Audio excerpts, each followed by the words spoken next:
pleasure to be with you once again in this house of democracy.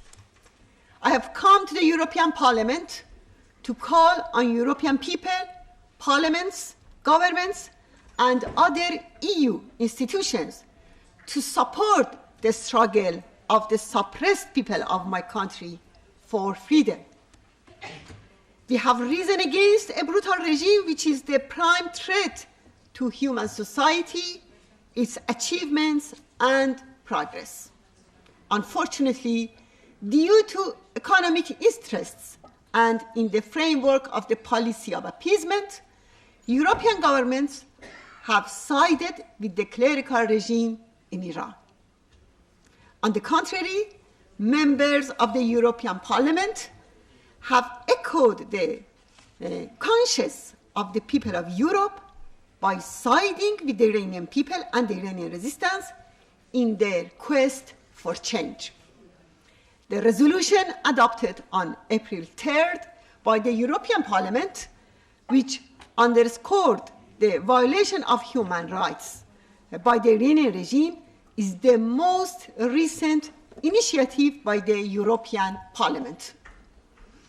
Mullah's anger about this resolution shows its effectiveness and importance. Yesterday, the regime's so-called parliament prepared an urgent resolution against the recent resolution adopted by the European Parliament.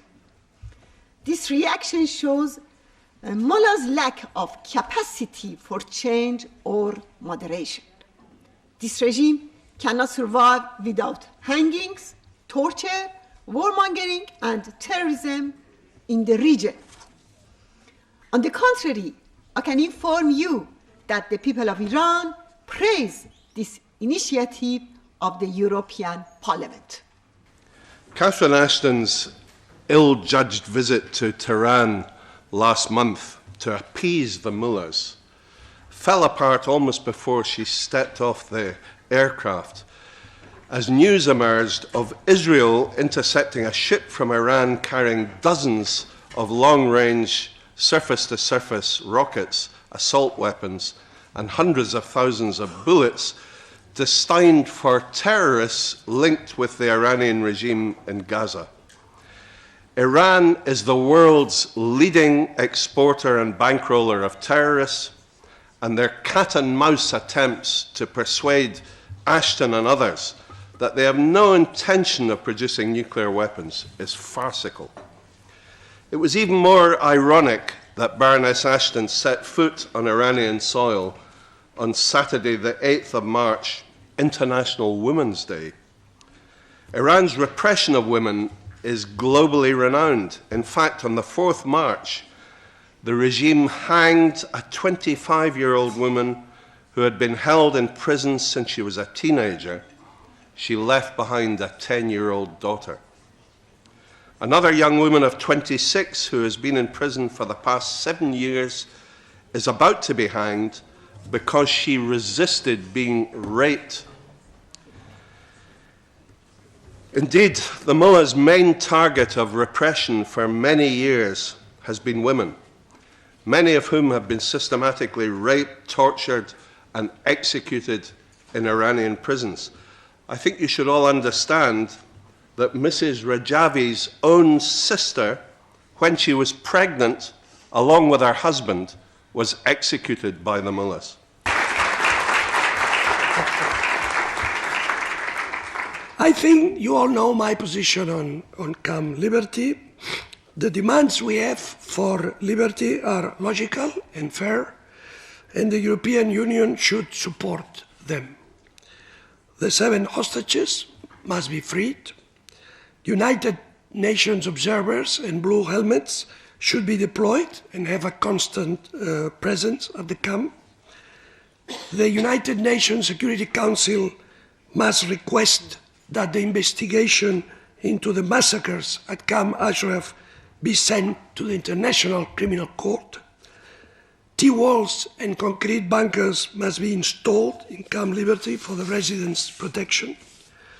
The European Union and the United States must resettle residents in third countries, democratic countries.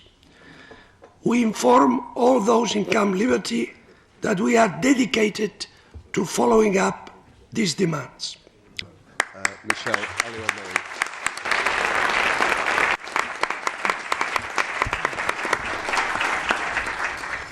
Merci, Monsieur le Président, de votre accueil.